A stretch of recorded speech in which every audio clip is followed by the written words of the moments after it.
새로운 레지던트 이블 영화가 4달 뒤면 벌써 개봉합니다. 그래서 소니가 프로젝트의 첫 티저 예고편을 공개했는데요. 이와 함께 감독이 긴 인터뷰를 통해 꽤나 흥미로운 디테일들을 털어놓았습니다. 과연 이 영화는 공식 세계관인 캐논에 포함될까요? 어떤 게임을 기반으로 만들었을까요? 그리고 하르코넨 남작 외에 우리가 잘 아는 캐릭터 중 누가 등장하게 될까요?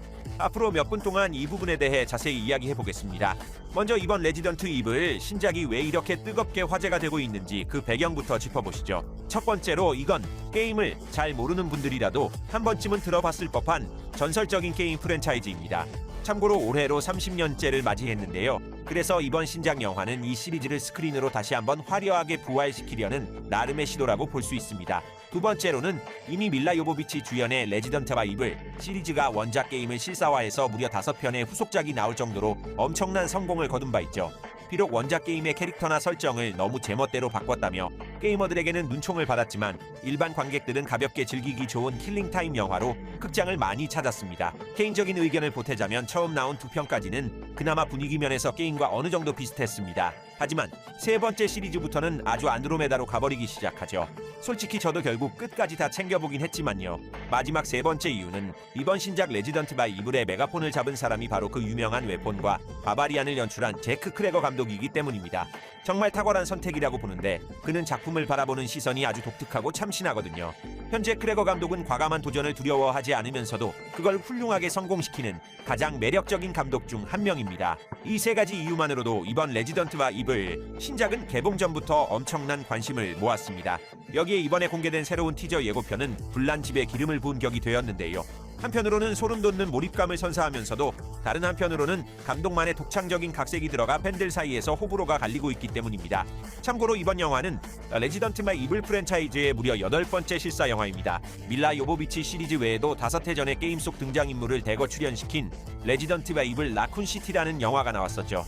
하지만 흥행 참패는 물론이고 원작의 백인 캐릭터인 레온 케네디 역의 인도계 배우를 캐스팅하는 등 원작 붕괴 문제로 뼈아픈 비판을 받아야 했습니다. 실제 배우인 에반 조기아는 캐나다 국적이지만 그렇다고 영화에 별 도움이 되진 못했습니다. 애니메이션 작품들은 예외로 칠 텐데 애초에 실사 영화와는 별개의 세계관으로 대략 5년 주기로 꾸준히 나오고 있고 게임 속 캐릭터들도 활발히 활용하고 있으니까요. 하지만 이번 신작 레지던트 이블에는 우리가 알던 친숙한 영웅들이 등장하지 않으며 완전히 새로운 인물들이 주인공으로 나섭니다. 지금으로서는 이 영화가 원작 게임의 맛과 제크 크레거 감독 고유의 연출 스타일이 오묘하게 버무려진 작품으로 보입니다. 티저 예고편은 장기 이식을 위해 장기를 배달하는 의료 전담 배달원을 비추며 시작됩니다. 그는 늦은 밤에 라쿤시티에 도착해 정체불명의 전염병과 마주하게 되는데요. 감독은 인터뷰에서 이번 영화의 타임라인이 게임 바이오 하자드 2편과 완전히 같은 시간대라고 밝혔습니다. 다들 아시다시피 바이오 하자드 두 번째 편은 라쿤시티에 T바이러스가 유출되면서 도시 전체가 좀비와 괴물들로 뒤덮이게 되는 이야기죠. 원작 게임에서는 오빠를 찾으러 도시로 온 클레어 레드필드와 신입 경찰인 레온 케네디라는 2명의 주인공이 등장합니다. 하지만 이번 실사 영화에서는 라쿤시티의 또 다른 모퉁이에서 벌어지는 평행, 세계선 같은 스토리를 보게 될 예정입니다. 이를 통해 원작 게임 고유의 정체성을 훼손하지 않으면서도 세계관을 한층 더 넓히는 셈이죠. 크레거 감독 역시 원작 게임 자체가 이미 충분히 영화 같기 때문에 굳이 고스란히 재현하고 싶지는 않았다고 설명했습니다. 그가 원작에서 가장 매력적으로 느낀 부분은 주인공이 거의 늘 혼자서 고군분투하며 혼란 속에서 살아남으려고 애쓰는 고립감이었습니다. 바로 그 기분을 고스란히 스크린으로 옮기려 노력했다고 하는데요. 그래서 러닝타임 대부분을 오롯이 한 명의 주인공에게만 집중해서 보여줄 예정입니다. 또한 감독은 게임을 플레이할 때 엄습하는 끊임없는 긴장감과 극도로 제한된 자원 시스템을 매우 강조했는데요. 영화 역시 이런 요소를 적극 차용해 사방이 꽉 막힌 듯한 고립감과 나약함으로 게임패드를 잡았을 때의 손맛을 극장에서도 똑같이 느끼게 해줄 것 같습니다. 게다가 이번 영화의 시간적 배경이 두 번째 게임의 타임라인을 따르면서도 동시에 네 번째 시리즈의 클래식한 요소들도 함께 담아낼 예정이라고 합니다. 감독 말로는 자기가 게임 시리즈 중 가장 많이 플레이하고 깊이 빠져들었던 작품이 바로 그 네 번째 작품이었기 때문이라고 하네요.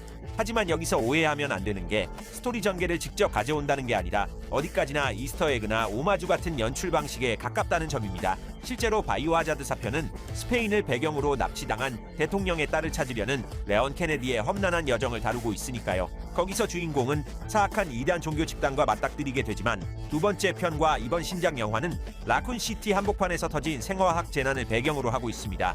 그래서 연출이나 세부 요소 위주로 영감을 받았다는 뜻이죠. 크레거 감독은 게임의 치료 아이템이나 무기 업그레이드 시스템, 자원 관리 같은 요소들을 언급했는데요. 인터뷰 전반을 살펴보면 감독이 본인이 젊은 시절 오랜 시간 밤새워 즐겼던 게임 원작에 대한 깊은 존경심과 애정을 가득 담아 경의를 표할 계획이라는 인상을 강하게 풍깁니다. 예를 들어 티저 예고편을 보면 카메라가 주인공의 뒤를 쫓아다니는데 이는 마치 우리가 직접 게임을 플레이하는 듯한 몰입감을 선사합니다. 크레거 감독이 취한 이러한 접근 방식은 장단점이 뚜렷합니다.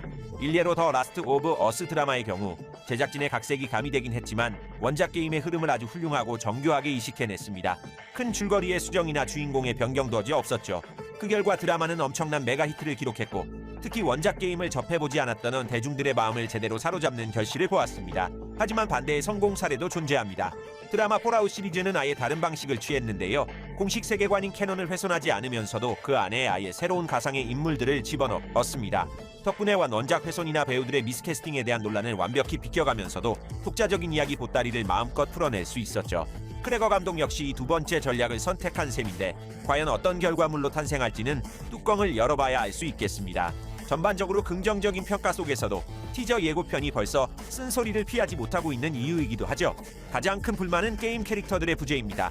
하지만 이에 대해서는 감독이 직접 사정 설명을 마쳤으니 우리가 아는 캐릭터들을 볼 수 없다는 점은 담담히 받아들여야 할 것 같습니다. 그리고 두 번째 불만은 티저 속 스쳐 지나간 몇몇 디테일한 설정 붕괴 우려입니다. 만약 스토리 시점이 게임 두 번째 사건과 괴를 같이 한다면 작중 배경은 1998년이어야 마땅합니다.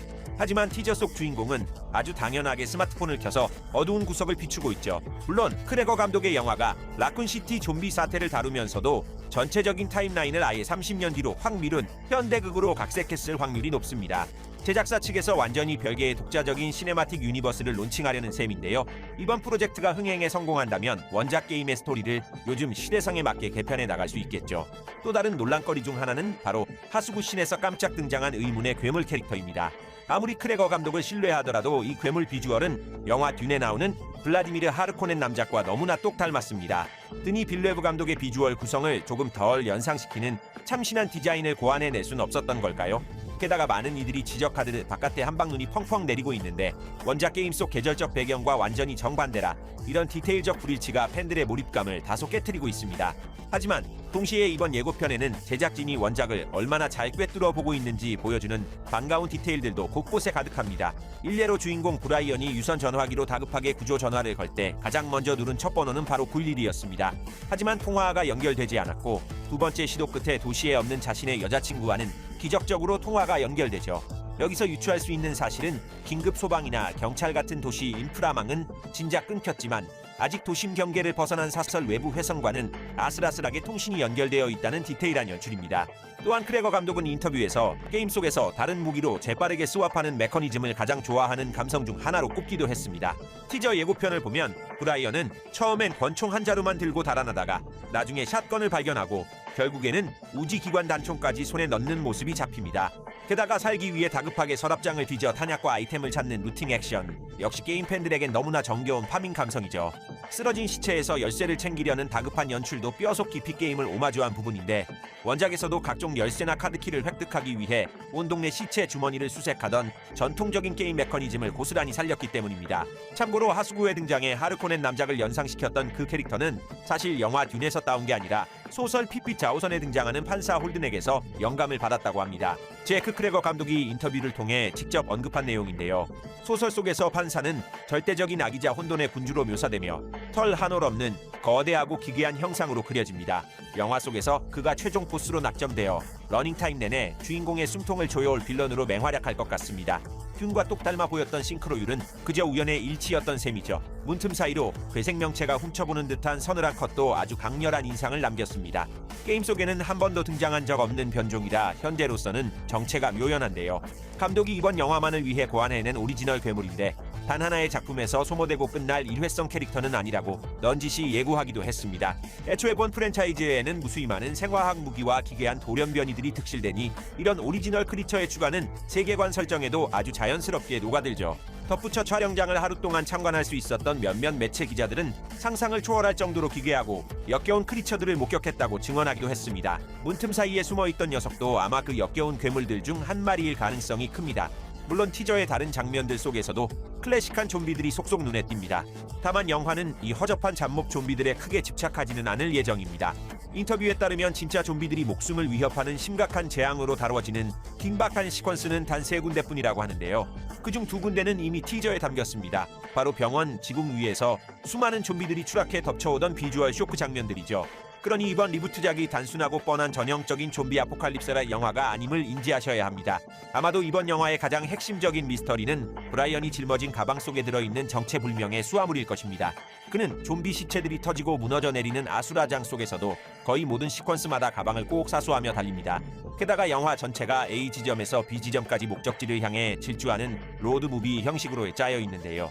상식적으로 사방이 좀비 소굴로 뒤바뀐 생지옥에서 단순히 이식용 장기 배달 임무를 위해 목숨을 걸고 달리는 바보는 없을 테니까요. 그렇기 때문에 가방 내부에는 상상을 초월하는 초특급 기밀이나 스토리의 판도를 바꿀 중요한 열쇠가 숨겨져 있을 확률이 다분합니다. 어찌됐든 이번 예고편은 호러 마니아들의 심장을 쿵쾅거리게 만드는 멋진 결과물임에 틀림없습니다. 만약 그 레지던트 이블이라는 초거대 원작 타이틀을 떼어놓고 그냥 독립적인 창작 영화로 감상했다면 우리는 대번에 역시 제크 크래거 스타일다운 참신한 마스터피스가 나왔다며 쌍수를 들어 환영했을 겁니다. 하지만 세계적인 프랜차이즈의 간판을 달고 나온 만큼 원작 수호단이라는 거대한 팬덤의 엄격한 잣대와 기대치를 외면하긴 어렵죠. 따라서 제작진 앞에는 유입된 라이트 관객들의 입맛도 저격하고 홀수 게이머들의 눈높이도 맞춰야 마마에 낮춰하는 엄청난 난제가 가로놓여 있습니다. 제크 크래거가 창조해낸 새로운 레지던트와 이블은 2026년 9월 18일에 전 세계 관객들을 찾아옵니다. 당연히 정식 개봉 전까지 더 구체적인 스토리 예고편과 홍보 영상들이 쏟아질 테니 그때 더 깊이 있는 소식으로 다시 찾아뵙겠습니다. 그때쯤이면 이 신작이 진짜 공식 세계관이 캐논 편입될지 아니면 감독만의 독창적인 예술실사 영화로 남게 될지 확실한 윤곽이 보일 듯합니다.